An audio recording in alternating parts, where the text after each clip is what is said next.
Hello students, I am Engineer S. Naik sir, Physics Faculty, Achiever Science Classes Biraul. Students, आप लोग आशा करते हैं बहुत अच्छे से होंगे। कोरोना वायरस का अभी लॉकडाउन चल रहा है और ये बहुत ही अच्छी स्थिति नहीं है हम लोग के लिए। सारी चीज़ लॉकडाउन है, हमारे कोचिंग बंद है, बहुत सारे संस्था बंद है, पूरा देश बंद है।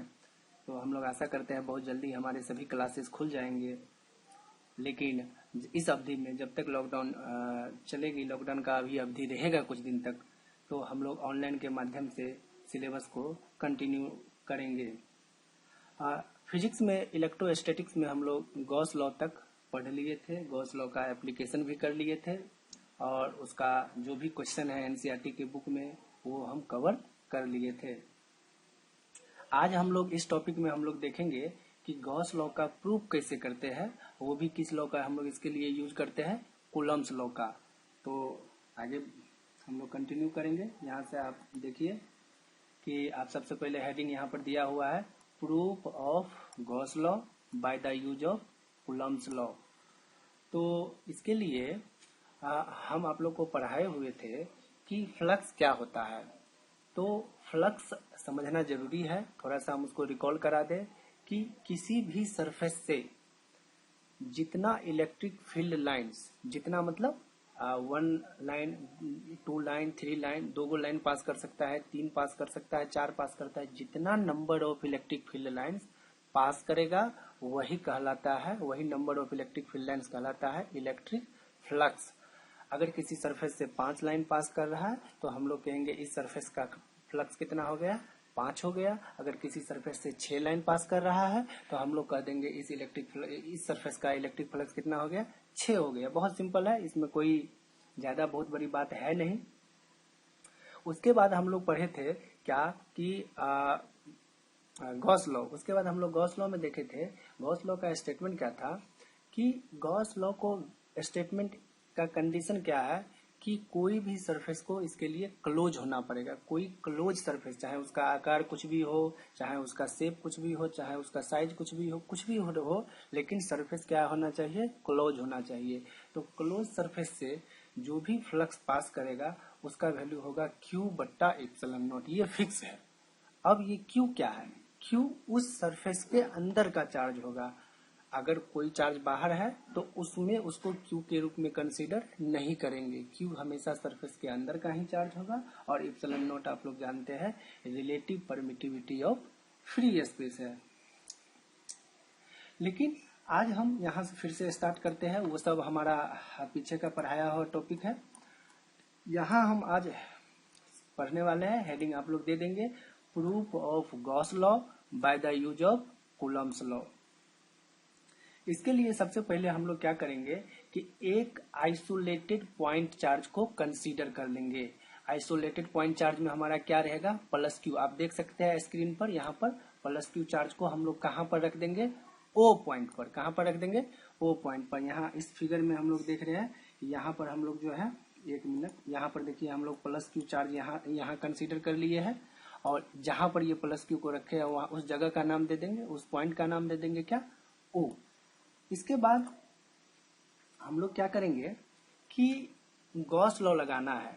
तो गॉस लॉ लगाने के लिए चार्ज को हम लोग क्लोज सरफेस के अंदर रखेंगे और उस क्लोज सरफेस का हम लोग फ्लक्स निकालेंगे। अगर फ्लक्स Q/ε0 आ गया तो गॉस का स्टेटमेंट सही हो जाएगा। तो बहुत ही सिंपल है। तो इसके लिए हम लोग क्या करेंगे, सबसे पहले एक इमेजिन करेंगे स्फेरिकल सरफेस। अब बहुत सारे स्टूडेंट्स का यहाँ पर डाउट होता है कि सर स्फेरिकल सरफेस ही क्यों लेंगे, कोई और सरफेस क्यों नहीं ले सकते हैं। तो इसका जवाब ये है कि इस चार्ज को हम लोग एक स्फेयर के अंदर बंद इसलिए करेंगे कि स्फेयर लेने का एक फायदा ये होता है कि स्फेयर का जो एरिया वेक्टर होता है, एरिया वेक्टर हम बताए थे, स्मॉल एरिया एलिमेंट के परपेंडिकुलर जो वेक्टर होगा उसी को हम लोग एरिया वेक्टर बोलते हैं। तो यहाँ पर आप देखिए स्मॉल एरिया एलिमेंट के परपेंडिकुलर जो एरिया वेक्टर होगा वो एरिया के 90 डिग्री पर होता है और इलेक्ट्रिक फील्ड के साथ इलेक्ट्रिक फील्ड भी एरिया के 90 डिग्री पर होता है। तो इस केस में होता क्या है कि इलेक्ट्रिक फील्ड और एरिया वेक्टर के बीच का एंगल 0 डिग्री होता है। आगे हम इसको डिस्कस करेंगे।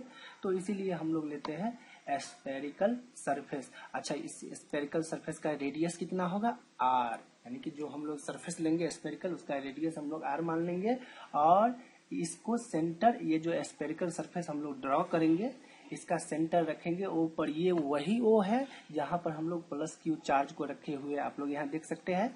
इस ओ को सेंटर मान के आर रेडियस पर हम लोग एक स्फीयर ड्रॉ कर लिए हैं। अच्छा, ये करना इसलिए जरूरी है, ये कोई सरफेस है नहीं, कोई स्फीयर है नहीं, हम लोग बस इमेजिन किए हैं कि ये जो चार्ज है एक क्लोज सरफेस के अंदर बंद है। इसलिए इस इमेजिनरी सरफेस को हम लोग एक नाम से जानते हैं। कौन सा नाम से जानते हैं? गॉसियन सरफेस के नाम से हम लोग इसको जानते हैं।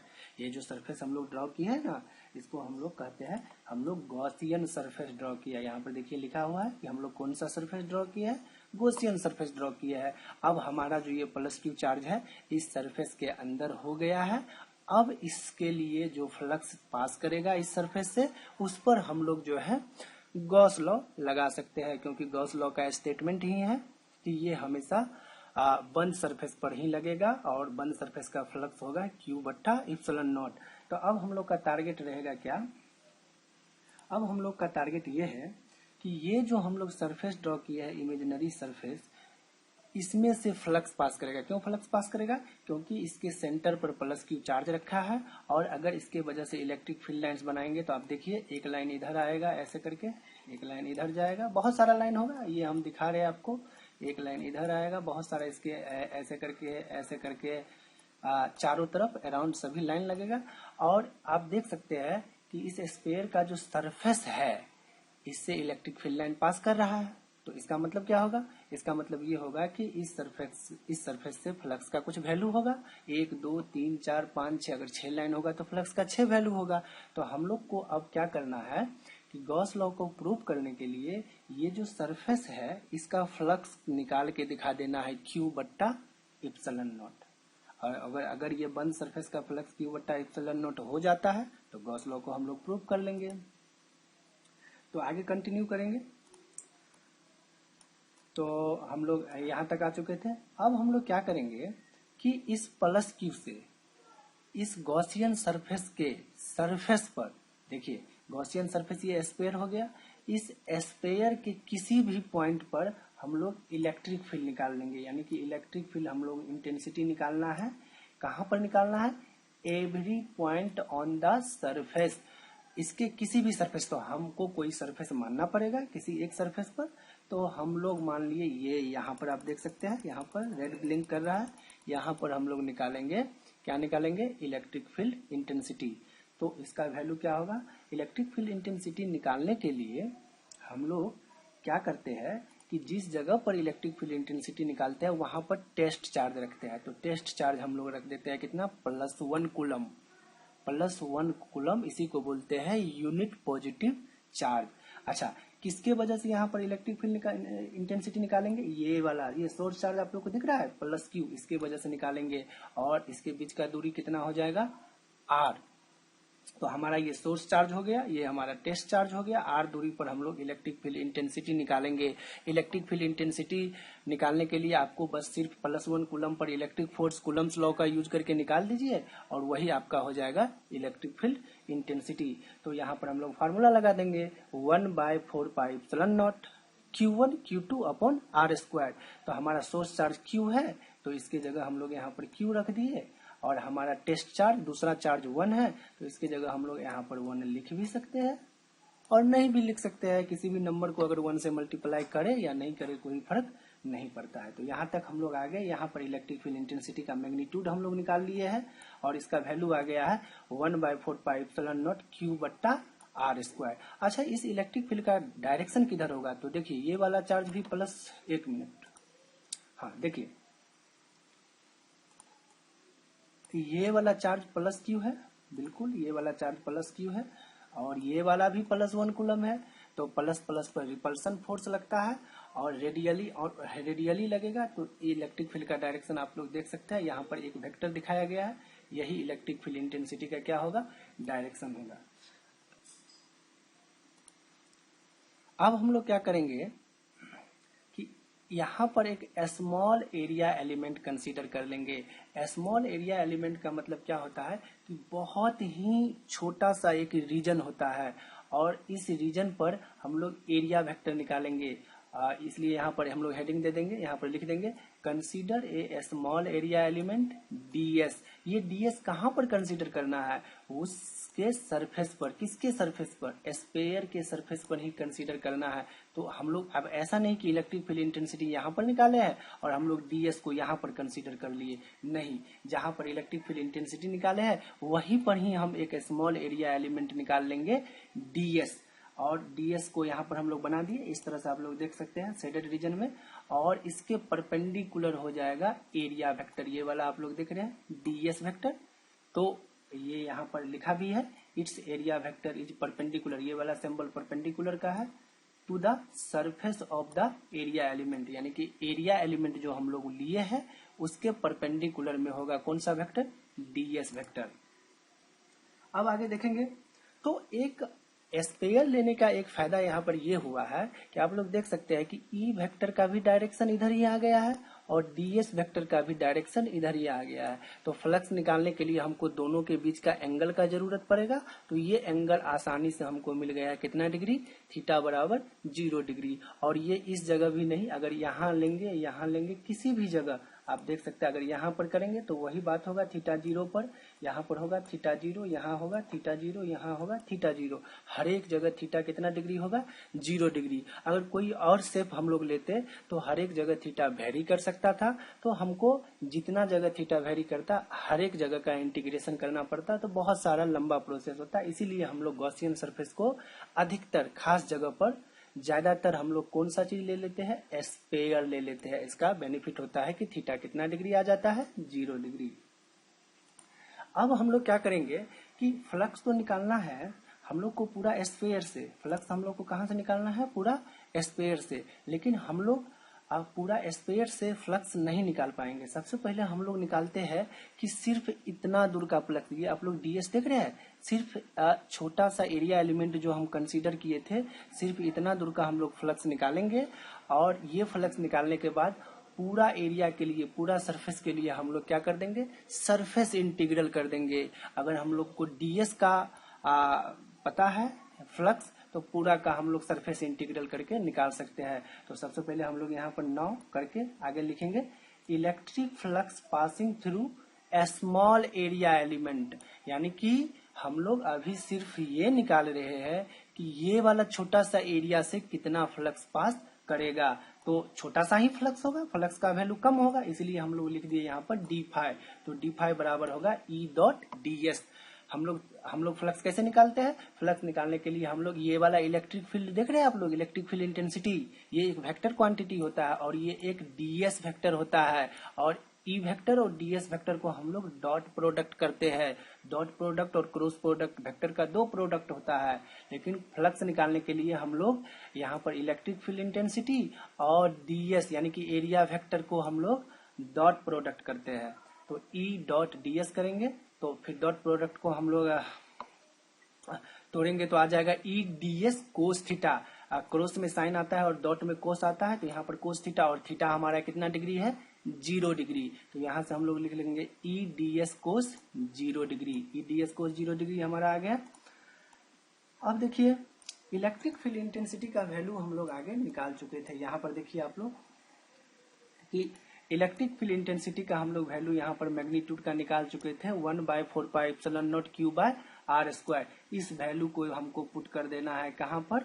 यहाँ पर इस वैल्यू को पुट कर देना है। तो हमारा आगे का आ जाएगा, क्या आ जाएगा हमारा?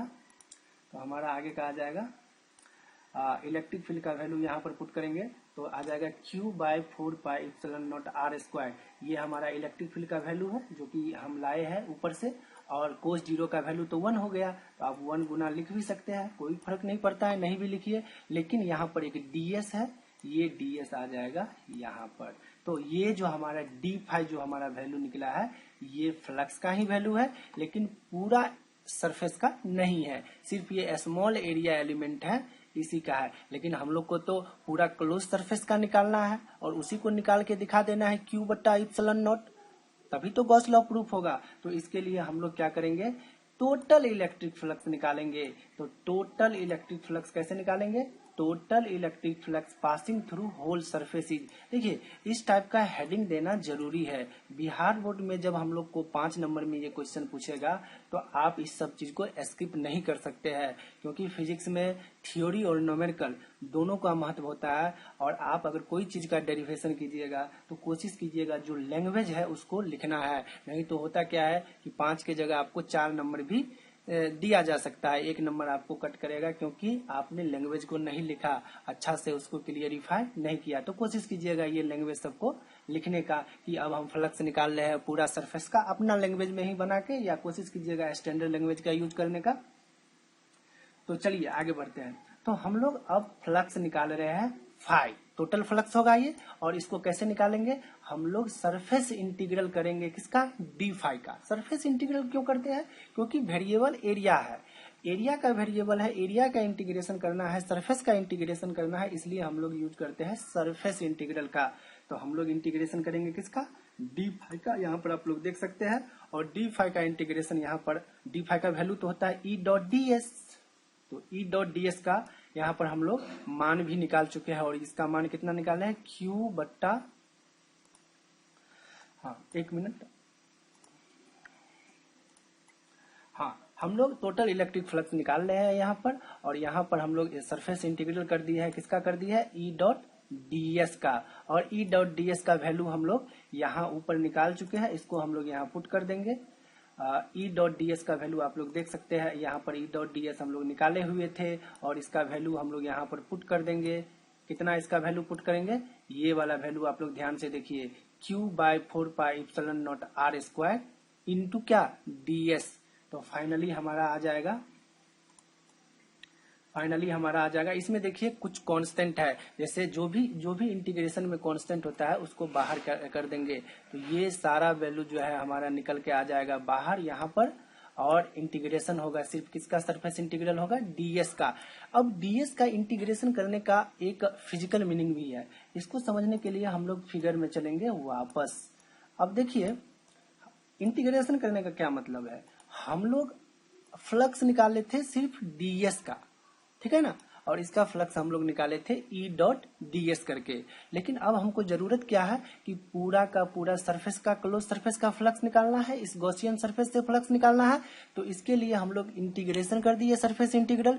सरफेस इंटीग्रल करने का बेनिफिट क्या हो गया कि अब ये वाला सरफेस, ये वाला सरफेस, ये वाला सरफेस, जितना भी सरफेस बच गया था इस डीएस के बाद, धीरे धीरे वो इंटीग्रेशन में सब कंसीडर हो जाएगा, और टोटल का टोटल इस सरफेस से हमारा फ्लक्स निकल जाएगा। इसीलिए हम लोग वहां पर सरफेस इंटीग्रल के प्रोसेस को कर रहे हैं। तो देख लीजिए आप, यहाँ से हम लोग ई डॉट डी एस, और यहाँ पर ई डॉट डी एस का वैल्यू हम लोग यहाँ से हम लोग डी फाई का value, E dot D S का वैल्यू लाए थे, Q by 4 pi epsilon naught R square into क्या, डी एस। अब आगे का प्रोसेस में हम लोग यहाँ पर डीएस का इंटीग्रेशन करेंगे, और डीएस का इंटीग्रेशन करने के बाद हमको मिलेगा जो गॉसियन सरफेस है उसका पूरा सरफेस, पूरा एरिया। और किसी भी स्फीयर का पूरा एरिया कितना होता है, वक्र पृष्ठ का क्षेत्रफल हम लोग 10th में पढ़े थे, वो होता है 4 pi r square, 4 pi r square. तो हम लोग डीएस का सरफेस इंटीग्रल करेंगे तो हमको पूरा सरफेस मिलेगा, और इस पूरा सरफेस का वैल्यू होगा 4 पाई आर स्क्वायर। तो यहाँ पर हम लोग इसको लिख दिए। अब क्या करेंगे हम लोग, अब हम लोग करेंगे कि उसको कट करेंगे। तो देख लेते हैं, यहाँ पर देखिए आप, यहाँ 4 से 4 को कट कर दिए, पाई को पाई से कट कर दिए, उसके बाद आर स्क्वायर से आर स्क्वायर से कट कर दिए। तो हमको बचा क्या, ऊपर क्यू बचता है और नीचे बच गया इप्सिलॉन नॉट। यानी कि अगर इसको हम सही में लिखेंगे तो हमारा आ जाएगा टोटल इलेक्ट्रिक फ्लक्स कितना आ गया, क्यू बट्टा इप्सिलॉन नॉट। अब देखिए ये जो हमारा एक्सप्रेशन आया है इसमें आर कहीं नहीं है, आर था क्या, गॉसियन सरफेस का रेडियस था, यानी कि उसका साइज था, और आर हमारे एक्सप्रेशन में नहीं आ रहा है। तो इसका मतलब साइज, चाहे सरफेस का, बंद सरफेस का साइज कुछ भी हो, शेप कुछ भी हो, फ्लक्स हमेशा आएगा क्यू बट्टा इप्सिलॉन नॉट। और यही तो गॉस लॉ का स्टेटमेंट है कि किसी भी बंद सरफेस का फ्लक्स होगा Q बट्टा इप्सिलॉन नॉट। उसके अंदर चार्ज मौजूद है कितना Q, इसीलिए अंदर का चार्ज Q आ गया, बट्टा क्या आ गया इप्सिलॉन नॉट। यानी कि यहाँ से हम लोग गॉस लॉ को प्रूव कर चुके हैं। फ्लक्स फाई बराबर हो जाएगा surface integral of E dot ds, ये हमारा जनरल फार्मूला है और इसका वैल्यू क्लोज सरफेस के लिए हमेशा आता है Q बट्टा इप्सिलॉन नॉट। इसमें हम लोग इसको प्रूव कर लिए, यहाँ तक आप लोग को लिख देना है और इसके बाद हेयर करके यहाँ पर लिख देंगे। फाई क्या है, फाई इलेक्ट्रिक फ्लक्स है, Q क्या है, ये चार्ज इनक्लोज्ड है और इप्सिलॉन नॉट क्या है, ये परमिटिविटी ऑफ फ्री स्पेस है।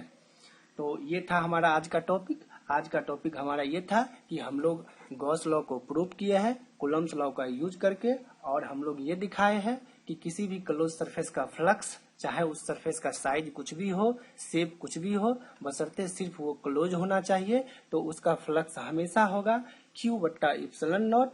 Q जहां पर बाहर का चार्ज नहीं होगा, ये अंदर का चार्ज होगा जो सरफेस के द्वारा क्लोज है, सरफेस के अंदर बंद है। और हमारे YouTube channel achiever classes Birol को सब्सक्राइब करना मत भूलिए, उसको जल्दी से सब्सक्राइब कर लीजिए, बेल का बटन दबा दीजिए ताकि आपको जो भी न्यू वीडियो हम लोग पोस्ट करेंगे तुरंत ये आप तक पहुंच जाए। धन्यवाद।